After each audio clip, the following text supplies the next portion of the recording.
علیکم۔ روزنامہ آزادی کے ڈیجیٹل ایڈیشن میں ہوں نسرین شیخ۔ پروگرام حالات حاضرہ میں اہم سوالات لے کر حاضر ہوئے۔ جوڈیشل پالیسی ساز کمیٹی کا اجلاس ہوا ہے اور اہم فیصلے ہوئے۔ تفصیلات کیا ہیں اس پر بات کریں گے۔ انسپکٹر جنرل پولیس کی حساس معاملات پر بریفنگ ہوئی ہے۔ اسمبلی سیکریٹریٹ میں اصلاحات ہوئی ہیں۔ صدارتی انتخاب کا التوا ہوا ہے، چیمہ گوئی ہوئی ہیں، وہ کیا ہیں اس پر بات کریں گے۔ اور سیکٹری سروسز کی جو ہے وہ ایک کیس میں عدالتی کیس میں جو ہے وہ بری ہوئے ہیں، اس پر ہم بات کریں گے۔ ہمارے ساتھ موجود ہیں جاوید اقبال ہاشمی صاحب۔ سر، آپ کو پروگرام میں خوش آمدید کہتے ہیں۔ آج اہم سوالات ہیں۔ سر، ایک سوال ہمارے پاس یہ بھی ہے کہ مفت سفری سہولیات جو ہیں اس میں انتظامیہ نے کیا بہتری لائی ہیں؟ کمشنر نے جو ہے وہ اس میں نوٹس بھی لی ہے ان معاملات میں۔ بہت شکریہ میڈم۔ یہاں آپ نے پروگرام میں اس جانب توجہ مبذول کروائی تھی کہ جو حکومت نے فری ٹرانسپورٹ سروس مہیا کی ہے، یہ جو ہے لوگوں کے لیے سہولت کے بجائے اذیت بن گئی ہے، اور لوگ جو ہے جگہ جگہ جو سٹاپ ہیں وہاں پر لوگوں کی بڑی تعداد جمع ہے، گاڑیاں کم ہیں، اور لوگوں کو جو ہے وہ سہولت جو اس کا گورنمنٹ دینا چاہ رہی ہے وہ اس کا استفادہ نہیں ہو رہا۔ تو آپ کے پروگرام میں جو توجہ دلانے کا مطالبہ کیا گیا تھا، کمشنر صاحب مظفر آباد جناب بدر منیر صاحب نے آپ کا پروگرام سن کر اس کا نوٹس لیا ہے، اور اس کے بعد انہوں نے جو جتنے بھی پوائنٹس ہیں جو ٹرانسپورٹ کے جو اڈے ہیں وہاں کا دورہ کیا ہے۔ آرم ٹرانسپورٹ کا جو شہر کے اندر اڈا ہے وہاں انہوں نے ایک مجسٹریٹ مقرر کیا، اور جو گاڑیاں وہاں سے آ جا رہی ہیں ان کا ریکارڈ مرتب کریں۔ انہوں نے کہا کہ درج کریں، اندراج کریں کون سی گاڑی آئی ہے اور کون سی گئی ہے، تاکہ لوگوں کو سہولت ملے، اور جہاں مسافر موجود ہوں اور گاڑی نہ ہو، اڈے والوں کو پابند کیا جائے کہ گاڑی مہیا کرنا آپ کی ذمہ داری ہے۔ تو اس کے بعد یہ جب سے کمشنر صاحب نے یہ نوٹس لیا ہے اس بات کا، اس کے بعد یہ کافی ساری حالات میں بہتری آئی ہے۔ اب وہ پہلے والی صورتحال نہیں رہی ہے کہ ٹرانسپورٹ موجود ہو اور لوگوں کو اس کی سہولت میسر نہ رہے۔ لیکن سر، لوگ اتنی رش کیوں ہوگی؟ مطلب لوگ اتنے جب کیوں آگے؟ ٹرانسپورٹ مفت ہو گئی ہے تو ہر بندہ اس سے استفادہ حاصل کرنے کے لیے سرگرم ہے۔ جس نے سی ایم ایچ جانا ہے وہ بھی سوزوکی پر بیٹھنا چاہتا ہے۔ ویسے پیدل چلے جاتے تھے، یا بائکیں پر چلے جاتے تھے، یا رکشے پر چلے جاتے تھے۔ سر، روٹین میں اگر 20,000 لوگ سفر کرتے تھے تو دیکھا گیا کہ 50,000 لوگ جو ہے وہ سفر کر رہے ہیں۔ اب بائکیں بند ہو گیا ہے، رکشہ بند ہو گیا ہے، تو یہ سارا جو وزن ہے وہ سارا بوجھ اس پر آ گیا ہے، مفت سوزوکی سروس پر۔ اور مفت سوزوکی سروس جو ہے نا وہ انتظامیہ کی طرف سے، دیکھیں یہ پہلا تجربہ ہے انتظامیہ کے لیے بھی، تو یہ ہماری انتظامیہ اس کو آپ ان کو مبارکباد دیں، ان کی ستائش کریں اس بات پر جی کہ انہوں نے تاخیر نہیں کی۔ جو دستیاب وسائل تھے، جو ٹرانسپورٹ دستیاب تھی، اسی کو بروئے کار لائیں۔ اگر یہاں یہ جو شہر کی جو میئر صاحب ہیں یا جو دیگر لوگ ہیں، منتخب نمائندے ہیں، یہ ان کی ذمہ داری ہے کہ وہ ٹرانسپورٹ مہیا کرنے کی جو ذمہ داری ہے شہر کے اندر انٹرسٹی جدید ٹرانسپورٹ ہو، تاکہ اس طرح کی جو آئندہ صورتحال پیدا ہو تو یہ سوزوکیوں کی طرف لوگوں کا جو ہے نا رجحان نہ بن سکے۔ شہر کے اندر انٹرسٹی جدید ٹرانسپورٹ ہونی چاہیے، جو چھوٹی بسیں یہاں چلنی چاہیے، یا ایسی سروس موجود ہو جو لوگوں کے لیے، الیکٹرک بسیں پورے پاکستان میں پنجاب میں چل رہی ہیں، تو آپ بھی وہاں سے یہ 8 کروڑ روپے اس پر خرچ ہو رہے ہیں، تو یہ 1 کروڑ روپیہ تقریباً الیکٹرک بس کی قیمت ہے۔ مظفر آباد شہر کو پائلٹ پروجیکٹ کے طور پر جو ہے وہ 5-7-10 بسیں جو ہیں الیکٹرک بسیں، یا شہر کے اندر کی حد تک جو ہے نا 10 کلومیٹر دائیں بائیں جو ہے نا آپ یہ سہولت دے سکتے ہیں، جو سیدھی سڑک ہے، جہاں زیادہ پبلک سروس ٹرانسپورٹ کی ضرورت ہے، خصوصاً ان علاقوں میں جہاں اسپتال ہیں، جہاں تعلیمی ادارے ہیں، یا جہاں عدالتیں ہیں، اس طرف لوگوں کی زیادہ آمد و رفت ہوتی ہے۔ تو یہ کوئی اتنا مشکل کام نہیں ہے، اور یہ بلدیہ کی ذمہ داری ہے کہ وہ شہر کے اندر جو ہے وہ انٹرسٹی جدید ٹرانسپورٹ مہیا کریں۔ ہاشمی صاحب، چونکہ یہ پہلا تجربہ تھا مفت سفری سہولیات کا، تو مزید اس میں بہتری کی ضرورت ہے، ایسا ہی ہے سر؟ جی بالکل ایسا ہی ہے، جو کہ مزید بہتری کی ضرورت ہے، اور کمشنر صاحب نے جو نوٹس لیا ہے وہ اس کے بعد حالات مزید بہتر ہوئے ہیں۔ اور صرف کمشنر صاحب کے نوٹس تک نہیں رہنا چاہیے، جو نیچے جو عملہ ہے، جو ڈپٹی کمشنر صاحب ہیں وہ بھی، اور جو اسسٹنٹ کمشنر ہیں، جو دیگر مجسٹریٹ مقرر کیے گئے ہیں۔ مجسٹریٹ مقرر ہونے کا مطلب یہ نہیں ہے کہ آپ نے صرف ریکارڈ بنانا ہے، بلکہ آپ نے وہاں کھڑے ہو کر دیکھنا ہے کہ لوگ مستفید ہو رہے ہیں یا نہیں ہیں، گاڑی موجود ہے یا نہیں ہے، اور ساتھ آپ کو یہ مشاہدہ بھی ہو رہا ہے اس چیز کو جو ہے نا وہ آپ مد نظر رکھ کر مستقبل کے لیے پلاننگ بھی کر سکتے ہیں، منصوبہ بنا سکتے ہیں، اور حکومت کو تجویز دے سکتے ہیں جی کہ مظفر آباد شہر کے اندر کتنی پبلک سروس ٹرانسپورٹ کی ضرورت ہے، کتنے لوگ سفر کرتے ہیں، کتنے لوگ جو ہے لوکل سفر کرتے ہیں، کتنے لمبے روٹس پر سفر کرتے ہیں۔ تو یہ موقع ہوتا ہے کہ ایک ضرورت جو ہے اس کو آپ نے عملی شکل دینی ہے، تو اس کو کیسے دے سکتے ہیں؟ پہلے سروے ہوتا ہے جی کہ کتنے لوگ سفر کرتے ہیں، کتنے لوگ سفر مستفید ہوں گے، تو یہ اس موقع سے فائدہ اٹھایا جانا چاہیے۔ ٹھیک ہے سر، اگلے سوال پہ آتے ہیں۔ جوڈیشل پالیسی ساز کمیٹی کا اجلاس ہوا تو اہم فیصلے ہوئے ہیں، کیا فیصلے ہوئے اس اجلاس میں؟ جوڈیشل پالیسی ساز committee chief justice supreme court کی زیر صدارت جو ہے نا ہر 2-3 مہینے کے بعد جو ہے نا وہ اجلاس کرتی ہے، اور عدالتی معاملات جو ہیں، عدالتیں جو کیا کام کر رہی ہیں، ماتحت عدالتوں میں کیا صورتحال ہے، لوگوں کو ریلیف مل رہا ہے یا نہیں مل رہا، قانون کی عملداری قائم ہے، انصاف کی بالادستی موجود ہے یا نہیں، تو اس کا جائزہ لیا جاتا ہے۔ جہاں جہاں قانون سازی میں کوئی سکم ہو وہ بھی نشاندہی کی جاتی ہے، حکومت اور عدلیہ کے مابین جو تعلقات کار ہیں اس پر بھی بات کی جاتی ہے۔ تو اس حوالے سے گزشتہ روز اجلاس ہوا تھا، اس اجلاس میں عدالتی معاملات پر جو ہے نا وہ مشاورت کی گئی، اور یہ اس میں ایک ریکارڈ پیش کیا گیا تھا۔ چیف جسٹس ہائی کورٹ جنہوں نے سب سے زیادہ کیس سماعت کیے، ہائی کورٹ میں جو کیسوں کی سماعت ہوئی ہے کہ 1 جون کو جسٹس لیاقت شاہین صاحب نے چیف جسٹس ہائی کورٹ کے عہدے کا چارج سنبھالا تھا، اور ان کی جو ہے نا یہ 9 اپریل تک، 1 جون 2025 سے 9 اپریل 2010 تک کورٹ جناب لیاقت شاہین صاحب نے جو مقدمات کی سماعت کی ہے، ان کے دور میں جو مقدمات کی سماعت ہوئی ہے یہ ڈیٹیل پیش کی گئی ہے، اور 10 ماہ میں ہائی کورٹ نے 6024 کیسوں کی سماعت کی ہے۔ اور اس میں دلچسپ بات یہ ہے کہ چیف جسٹس ہائی کورٹ نے سب سے زیادہ کیسوں کی سماعت کی ہے، ان کے کیسوں کی تعداد ہے 1798، اور چیف جسٹس کے پاس جو ہے نا وہ انتظامی کام زیادہ ہوتا ہے ہائی کورٹ کے چیف جسٹس کے پاس، کہ انہوں نے ماتحت عدلیہ کے بہت سارے ججز کے معاملات دیکھنے ہوتے ہیں، تقرریاں، تبادلے، انتظامی معاملات جو ہے نا وہ بہت زیادہ ہیں آزاد کشمیر کے اندر، یہ فل ٹائم کام ہوتا ہے چیف جسٹس کے پاس۔ لیکن لیاقت شاہین صاحب نے انتظامی کام بھی کیا ہے اور ساتھ عدالتی کام بھی کیا ہے، اور انہوں نے 242 جو ہے نا وہ سول کیس، 340 جو ہے نا فوجداری کیس، اور 619 کیس ایسے ہیں جو ریٹ پٹیشنز وغیرہ ہیں، 619 ریٹ پٹیشنوں کی سماعت کی ہے، 7 قتل کیس بھی سنے ہیں، اور 590 ایسے کیس ہیں جو فیملی کیسز سے تعلق رکھتے ہیں، اور یہ چیف جسٹس صاحب نے اکیلے سنے ہیں، ان کے ساتھی ججز نے بھی کیس سنے ہیں، لیکن ان کی تعداد اتنی نہیں ہے جتنی چیف جسٹس صاحب کی ہے۔ تو اس سے ثابت ہوتا ہے جی کہ آزاد کشمیر ہائی کورٹ کے اندر جب ججز کی بھی کمی ہے اور وسائل بھی اتنے زیادہ نہیں ہیں، اور لوگوں کو انصاف کی فراہمی کے لیے ہائی کورٹ کی طرف سب کی نظریں ہوتی ہیں، لوگ جو ہے نا شارٹ کٹ راستہ ریٹ پٹیشن کے ذریعے اختیار کر کے عدالت سے رجوع کرتے ہیں، اور ہائی کورٹ نے جو ہے نا گزشتہ عرصے کے دوران جو ہے نا یہ مجموعی طور پر جو 2623 ریٹ پٹیشن 10 ماہ کے دوران جو ہے نا ان کی سماعت ہوئی ہے۔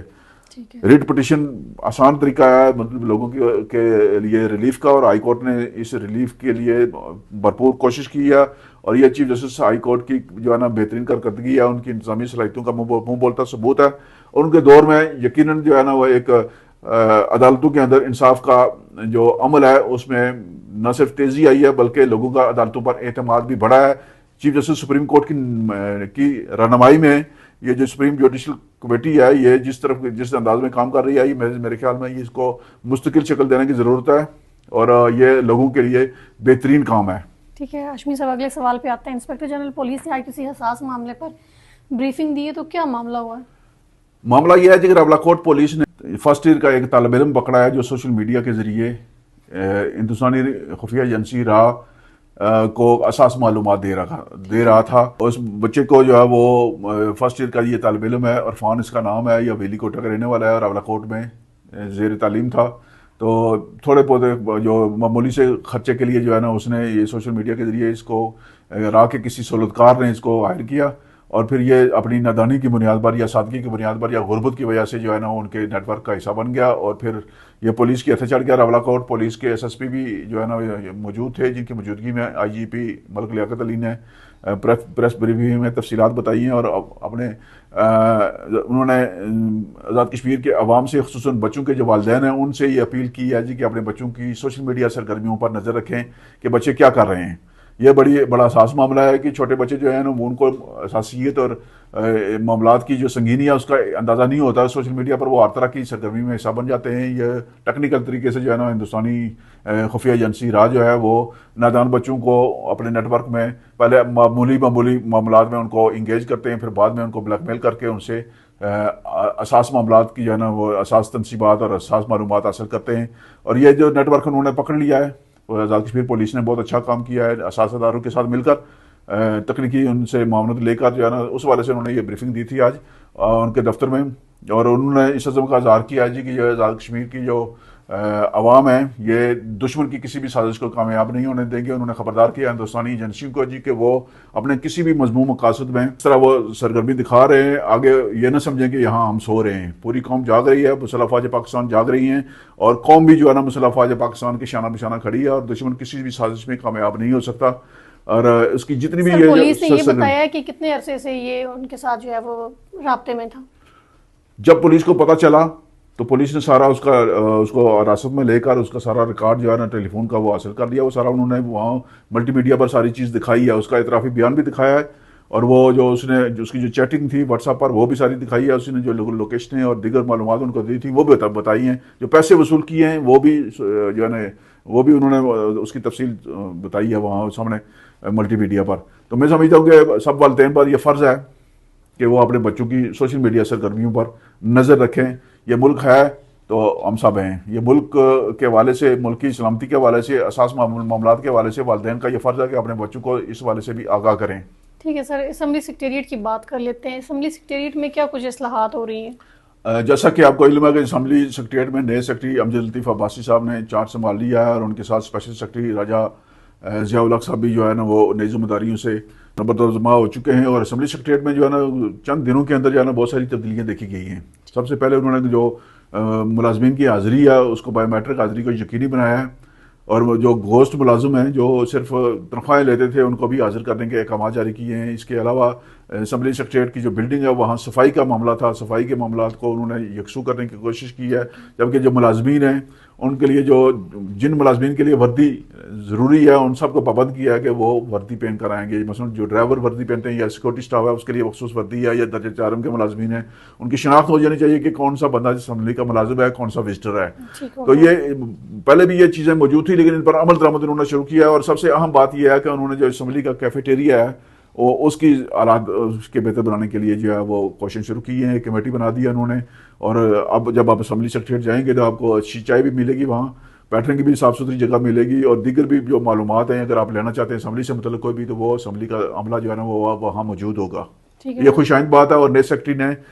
یہ ایک اچھی روایت قائم کی ہے اور یہ ثابت کیا ہے کہ اسمبلی سیکریٹریٹ کے جو یہاں سے افسران ترقیاب ہو کر آ جاتے ہیں وہ اوپر آتے ہیں, یہ باصلاحیت لوگ ہیں اور یہ معاملات سے آگاہ ہوتے ہیں. یہ بہتری لانے کے لیے جو ہے نا وہ باہر سے کو آ کر بہتری نہیں لا سکتا, یہی لوگ بہتری لانے والے ہیں اور انہوں نے بہتری لانے کی کوشش کی ہے اور بڑی حد تک یہ کامیاب ہیں. ٹھیک ہے جی, اسمبلی سیکریٹریٹ میں اصلاحات کی ہم نے بات کی ہے. سر, صدارتی انتخاب کا التوا ایک بار پھر جو ہے وہ چیئرمین گوئی ہو رہی ہے. اس حوالے سے جو ہے نا جب پیپلز پارٹی کی کراچی میٹنگ ہوئی ہے نا اس کے بعد سے چیئرمین گوئیاں زیادہ ہو گئی ہیں جی کہ صدارتی انتخاب جو ہے وہ ہونا چاہیے. شاید پیپلز پارٹی کی کوئی شخصیت ایسی ہیں جو صدر آزاد کشمیر کے عہدے پر انتخاب چاہتی ہیں, ان کے لیے وہ سمجھتے ہیں کہ یہ آخری موقع ہے. اور بعض اطلاعات ایسے بھی ہیں, رومرز بہت سارے چل رہے ہیں کہ ایسا رہی ہیں, اور افواہیں بہت زیادہ ہیں جی کہ شاید وزیر اعظم فیصل راٹھور صاحب بھی صدر آزاد کشمیر کے عہدے کے لیے دلچسپی لے رہے ہیں. پیپلز پارٹی کے صدر جو یاسین صاحب بھی صدر آزاد کشمیر کے عہدے کے لیے خواہشمند ہیں, جبکہ اسپیکر اسمبلی کے بھائی نے کہا ہے نا کہ اگلی مرتبہ پھر جو فیصل 5 سال کے لیے وزیر اعظم بنیں گے. ظاہر ہے وہ تو الیکشن لڑیں گے تو وہ ایک الگ بات ہے, لیکن دل کے اندر یہ خواہش موجود ہے کہ وہ صدر آزاد کشمیر منتخب ہو جائیں. اور اسپیکر اسمبلی جو ہیں جو لطیف اکبر صاحب ان کا بھی میرٹ پر یہ حق بنتا ہے, اس وقت وہ قائم صدر بھی ہیں اور پیپلز پارٹی کے اندر سب سے سینئر اور بزرگ سیاستدان ہیں, اور ان کا میں سمجھتا ہوں کہ چودھری لطیف اکبر صاحب کا صدر آزاد کشمیر کے منصب پر سب سے زیادہ حق ہے. پیپلز پارٹی اگر میرٹ پر فیصلہ نہیں کرے گی تو آئندہ الیکشن میں پیپلز پارٹی کو اس کے نتائج بھگتنے پڑیں گے. اور چودھری لطیف اکبر صاحب کے ساتھ پہلے بھی زیادتیاں ہوئی ہیں, ان زیادتیوں کا ازالہ کرنے کا موقع ہے پیپلز پارٹی کے پاس, اور ایسا نہ ہو کہ بعد میں انہیں پچھتانا پڑے. سر, کل ایک صحافی نے جو ہے وہ وزیر اعظم سے سوال کیا کہ کیا آپ مظفر آباد سے الیکشن لڑنے جا رہے ہیں, تو وزیر اعظم صاحب نے انکار نہیں کیا, انہوں نے کہا جی ہر حلقہ میرا حلقہ ہے. نہیں, وہ اس وقت وزیر اعظم ہیں تو جب وہ انتخابی مہم میں جائیں گے تو امیدواروں کی حمایت میں جائیں گے تو ہر حلقے میں جا کر بتائیں گے کہ میں نے بسیط وزیر اعظم یہ کام کیا, آپ کے لیے یہ کام کیا, تو وہ ہر امیدوار کے پیچھے وہ خود کھڑے ہیں. بسیط امیدوار مظفر آباد سے وہ الیکشن نہیں لڑیں گے. وہ مظفر آباد میں جو پارٹی کا امیدوار ہوگا اس کی حمایت میں آئیں گے, لوگوں سے ووٹ مانگیں گے کہ مجھے ووٹ دیں, میں نے آپ کے لیے یہ کام کیا ہے, میرا یہ نامزد بندہ ہے, اس کو ووٹ دیں. یہ تو کوئی بات نہیں. ٹھیک ہے سر, آخری سوال, سیکرٹری سروسز جو ہیں ان کا کیس تھا تو اس میں آج بری ہو گئے. یہ 2 سال پہلے جو ہے نا احتساب بیورو نے ایک کیس بنایا تھا لکڑی کی, دیر کوٹ سے ایک لکڑی جو ہے نا وہ پکڑی گئی تھی, جو اس میں ملوث تو محکمہ کے ملازمین ہوتے ہیں لیکن اس بھگتنا پڑا تھا چودھری امتیاز صاحب کو عدالت نے بری کر دی ہے. لیکن ان کی بریت جو ہے نا وہ اس جو جس کرب سے وہ گزرے ہیں, جس ماحول سے وہ گزرے ہیں گرفتاری کے بعد, وہ اس کا کوئی ازالہ میرے خیال میں یہ نہیں ہو سکتا اس کا, کیونکہ وہ ایک کیریئر والے افسر تھے, مینجمنٹ سروسز گروپ سے ہونے کے ساتھ ساتھ جو ہے نا وہ ان کا ایک بہت اچھا سروس کا ریکارڈ بھی ہے, اور اس وقت بھی وہ بہت اچھی پوزیشن پر بیٹھے ہوئے ہیں. اور احتساب بیورو نے اگر کمزور کیس بنانا تھا تو میرے خیال میں ایسی سر وزیر اعظم کی ماں پہ بنا ہوگا نا جو اس وقت جس کی بھی ماں پر بنا تھا وہ کیس جو ہے نا آج عدالت نے ان کو سرخرو کیا ہے، اور یہ یقیناً ان لوگوں کے خلاف کارروائی ہونی چاہیے جنہوں نے یہ کیس بنایا تھا ان کے خلاف. اگر کیس ثابت نہیں کر سکے تو امتیاز صاحب کی جو تذلیل ہوئی، تضییق ہوئی ان کے خاندان کو، ان کے چاہنے والوں کو، ان کے عزیز و اقارب کو جس تکلیف سے گزرنا پڑا، اس کا کیا ازالہ ہے. ٹھیک ہے سر، آپ کا بہت شکریہ، آپ نے پروگرام میں وقت دیا. آج اہم سوالات لے کر ہم پروگرام میں حاضر ہوئے تھے. اگلے پروگرام تک دیجیے اجازت، فی امان اللہ.